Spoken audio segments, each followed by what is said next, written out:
안녕하세요. 어디 가서도 이야기를 못했던 제 부끄러운 가정사 이야기를 이곳에 한번 털어놓고자 합니다. 막상 이야기를 시작하려니 어디서부터 해야 하나 고민이 되네요. 일단 먼저 아내와 저는 5살 차이로 아내가 저보다 5살이 어립니다. 제가 아내를 처음 만났을 때 아내는 대기업에 다니고 있었고 저는 조그마한 음식점을 운영하고 있었습니다. 초반에 아내는 저에 대한 관심이 전혀 없었지만 반대로 저는 아내를 너무 좋아했었습니다.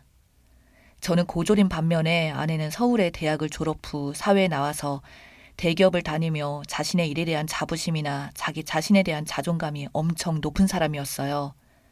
당연히 그런 아내의 눈에는 제가 전혀 들어오지도 않은 사람이었지만 제가 하던 음식점이 점차 자리를 잡아가게 되면서 매출이 급상승하여 다른 곳에 분점도 늘려나가고 갈수록 승승장구하여 정말 엄청난 돈들을 벌기 시작했죠.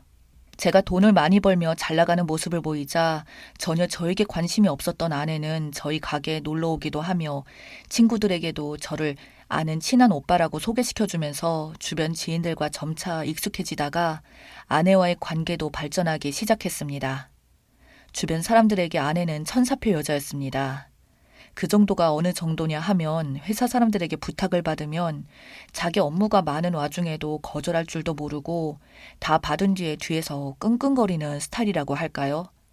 그러니 주변 사람들에게도 항상 손해를 보고만 있었고 그로 인해 스트레스를 연애 초반에 저한테 맨날 하소연하면서 힘들다고 했었습니다. 저는 그런 아내를 옆에서 보기가 너무 안쓰럽고 답답해서 아내에게 정 힘들거든. 직장을 그만두라고 내가 당신 먹여 살리면 되지 않겠냐고. 그러니 너무 스트레스 받지 말고 일이든 뭐든 처음부터 내가 여의치 않으면 나에게 부탁한 사람들에게 사전에 거절할 줄 알아야 된다고 말했지만 아내는 그것을 알면서도 막상 누군가가 자기에게 부탁을 하면 그게 잘 안 된다고 합니다. 그렇게 스트레스를 받은 날에는 하소연을 하다가 신경질까지 낸 적도 있었습니다. 하지만 그게 정도가 크게 지나치지 않았고 저도 그냥 나약하고 착한 성격 때문에 당하는 여자를 보다듬어 줘야겠다고 생각했어요. 그렇게 시작했던 그녀와의 1년 반 정도 연애를 하고 결혼을 하게 되었고 당시 결혼하게 되었을 때 저희 집에서는 유일한 걱정이 제가 결혼할 여자 걱정이었는데 제가 고졸인데도 불구하고 신부감으로 데려온 예비 며느리가 서울대 나온 똑똑하고 참한 대기업을 다니는 직원과 결혼을 한다며 좋은 여자 만나서 결혼하는 것 같다고 집에서는 엄청나게 좋아하셨죠. 저도 제가 열심히 살아와서 좋은 여자를 만나서 결혼하는 거라고 그때는 정말 그렇게 생각하고 있었습니다. 처가댁에서도 제가 고졸이라는 것을 아시고는 무시하기보다는 스스로 열심히 공부해서 이렇게 자리 잡고 성공했다는 게 대견하다고 자수성가하였다며 엄청 좋아해 주셨거든요. 그렇게 결혼식을 치르기 전까지는 별 문제가 없었지만 막상 결혼을 하고 나니 그동안 아내가 못 봤던 모습들을 보여주기 시작하더군요. 하루는 아내와 데이트를 하러 영화를 보러 간 적이 있었는데 저희 앞에 누군가가 담배를 피며 지나가는 겁니다. 아내가 갑자기 큰 소리로 외치며 여기서 담배를 피면 안 된다고 말하길래 그때는 그냥 그러려니 했습니다. 아내의 소리를 들었음에도 앞서가던 남자는 그냥 못 들은 척 걸어갔고 그걸 본 아내는 그 남자의 뒤통수를 보면서 막말을 남자에게 대놓고 들으라는 듯이 하더군요. 저는 깜짝 놀라서 그런 아내에게 눈치를 주었죠. 그러지 말라고 딱 봐도 말해봤자 말 안 통할 사람이랑 싸움을 붙이려고 하냐고 아내에게 말리며 말했습니다. 아내는 제가 말린 것이 마음에 안 들었는지 왜 저 사람 편을 들으냐고 하더군요. 그래서 저는 집에 오자마자 아내에게 말했습니다. 당신이 아까처럼 그렇게 싸움을 붙이려고 하면 저 남자가 만약 화가 나서 당신에게 손찌검이라고 하게 된다면 나는 그걸 참고 있지 못할 테고 싸움을 하게 되면 경찰서로 가게 되고 그러면 가게 운영도 못하고 문제가 시끄러워지지 않겠냐고요. 저 남자가 만약 당신에게 담뱃불을 튀었다든지 당신에게 욕을 했다든지 그랬다면 당신이 그렇게 욕을 하는 걸 이해는 하겠지만 그냥 담배 피운 걸로 그렇게 민감하게 갑자기 욕설을 퍼부으면 굳이 안 싸워도 될 일을 모두 싸우게 만드는 것 같다고 했습니다. 저 남자가 그냥 가서 다행이지 만약 진짜 손찌검이라도 했다면 어쩔 뻔했냐고 아내에게 말했더니 아내는 저를 한심하게 쳐다보면서 저 남자를 쭉 지켜봤다면서 남자가 그게 뭐냐며 오히려 저에게 화를 내더군요. 그 일은 더 이야기를 해봐야 싸움만 할 것 같아서 참고 넘어갔어요. 그 후 아내는 결혼한 지 4개월 만에 임신을 하게 되었고 입덧을 하게 되면서 점차 변해가기 시작했습니다. 말투가 점점 거칠어지고 조금만 마음에 안 드는 말이 나와도 엄청 예민하게 받아들이더라고요.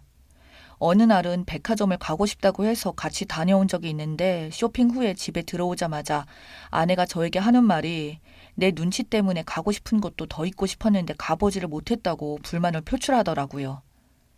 전 눈치를 줬다기보다는 전날 새벽까지 장사를 한 것 때문에 너무 피곤해서 피곤한 웃음만 보였고 아내가 가자고 했던 곳은 불만 없이 모두 따라갔거든요. 저한테 가고 싶은 곳을 말이라도 해보고 제가 그걸 가기 싫다고 해서 화가 난 거라면 이해라도 하겠는데 자기 혼자서 북치고 장구치고 혼자서 지레짐작으로 생각하고 판단하면서 끝내는 제 눈치가 보여서 가고 싶은 곳을 다 못 갔다고 말하니 저는 침착하게 논리적으로 아내에게 말을 했습니다. 그게 아니라며 난 억울하다고 차근차근 설명했더니 임신한 아내는 갑자기 욕을 저한테 퍼붓더군요. 저 때문에 임신을 하게 되었는데 자기 기분 하나 못 맞춰주냐고. 화를 내는데 저도 너무 황당해서 그만하라고 했더니 심지어 제 뺨까지 때리더군요. 지금 도대체 뭐 하자는 거냐니까 왜 임신했는데 때릴 거냐고 하더군요. 결국 제가 사과를 하면서 태교에 안 좋으니까 너무 화내지 말라고 애한테도 안 좋다고 했더니 계속 욕을 퍼부으며 저한테 발길질까지 하면서 저한테 기분이 망쳐서 이런 거 아니겠냐고 하더군요.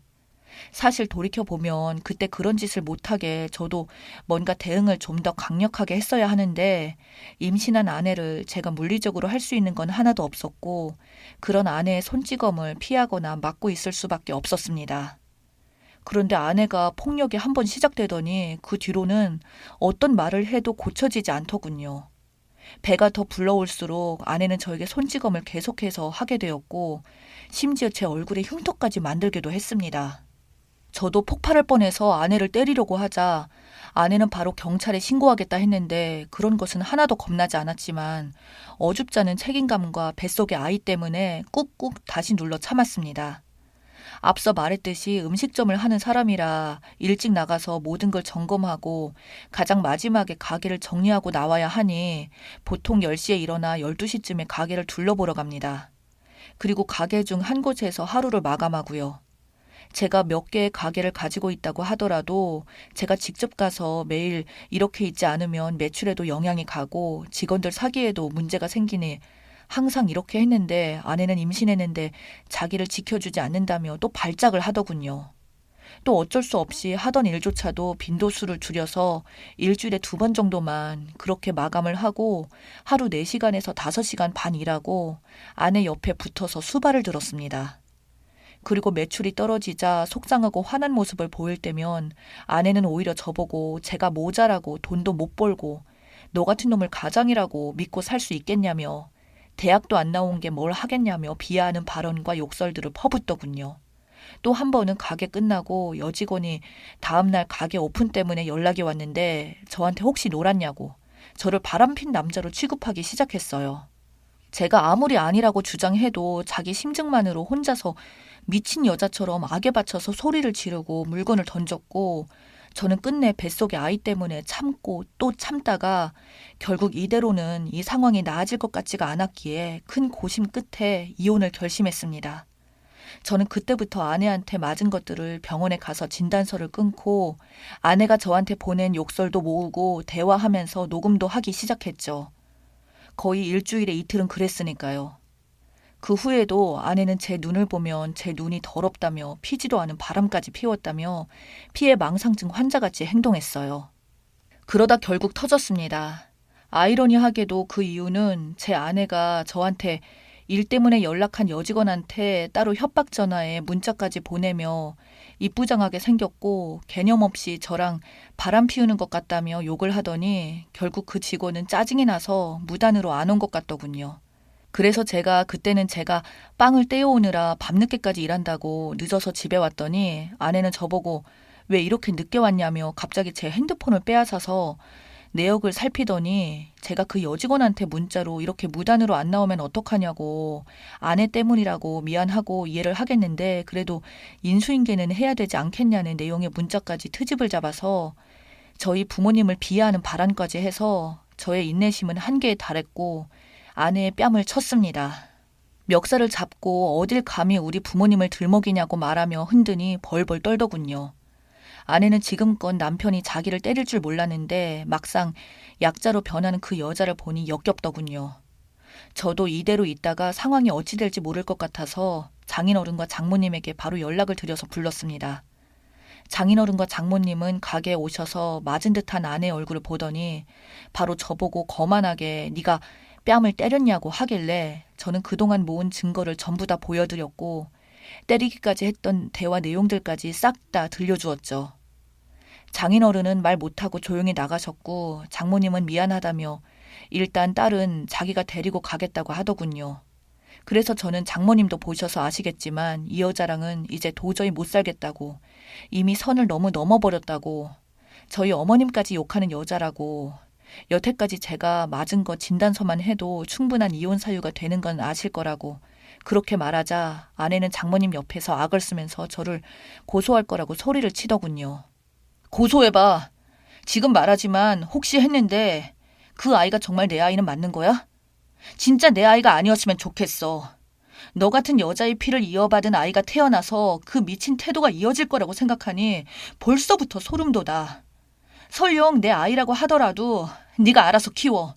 나는 도저히 감당할 자신이 없으니까. 이렇게 고래고래 소리를 지르면서 장모님과 함께 나가더군요. 그리고 얼마 안 있다가 저한테 합의 이혼을 해줄 테니까 매달 양육비 300만 원 합의금을 3억을 내놓으라고 하더군요. 저는 뭔 헛소리냐고 하니 아내는 저 때문에 결혼해서 임신까지 했으니 이혼녀 타이틀도 생길 것이고 임신을 해서 몸도 망가졌으니 돈을 내놓으라고 합니다. 저는 아내에게 돈 줄 생각도 없고 어차피 그만한 돈도 없다고 하니 가게 팔면 되지 않냐는 말에 그냥 소송이나 하라고 말하고 연락을 차단했습니다. 알아보니 유책 배우자도 아내여서 제가 돈을 받으면 받았지 사실 결혼 기간도 짧고 재산 분할이라도 할 것도 없으니 저 아이가 제 아이라고 한들 양육비로 기껏해야 150만 원도 안 되는 걸로 알고 있습니다. 정말 끝까지 머리 터지는 여자입니다. 현재 지금도 소송 중에 있습니다. 참 세상 살기 힘드네요.